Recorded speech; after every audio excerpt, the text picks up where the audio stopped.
This is Dabu7. I want to share with you guys here some very important information pertaining to the Charleston shooting. And for those awake out there, no doubt this is going to set off alarm bells big time. Now, normally when we see events, any good investigator will set emotion aside, collecting all the details that they can, and they will look to see who benefits from that crime. Also, along the way, you will look for telltale signs of certain events and things we may have seen before throughout the past few years, especially those of you out there with channels, independent media that tear into the stuff. There's so many of you. I mean, this is what we do, and you know as well as I do that, like with the Boston bombing and all these other events, when you see that these events go down right smack dab in the middle of a drill, the flags just start flying.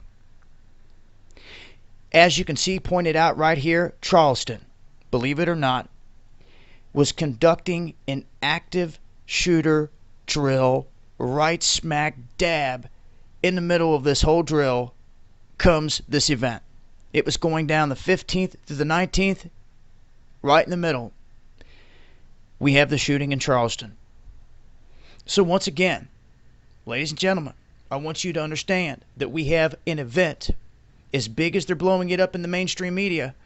People wondering why FBI was there, just boom, like lightning. Well, they were all there already. They were all there in position in Charleston conducting an active shooter drill, and this was right in the middle of it. There's no beating around the bush about it. There's no making excuses about it.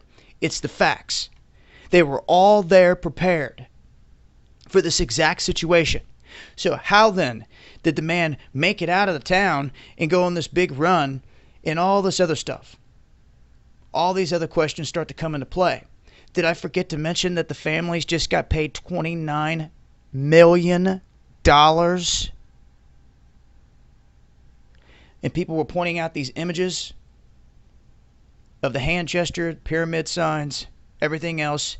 And I started to ask the question, who is taking these photos? Because that's big time. It's a common sense factor that if you want to get the truth, you're going to want to know who's behind that camera.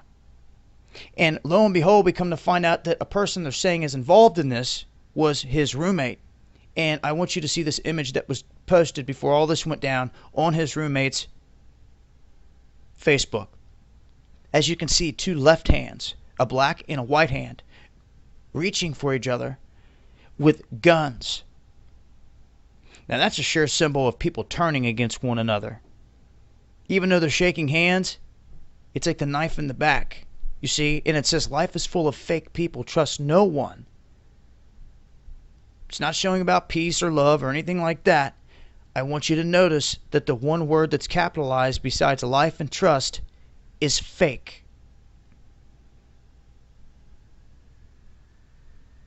And this is what we have here.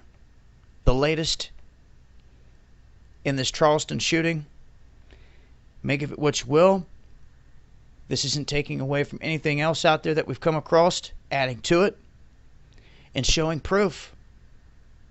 Without a doubt, no conspiracy to it. Solid facts. This went down in the heart of an active shooter drill.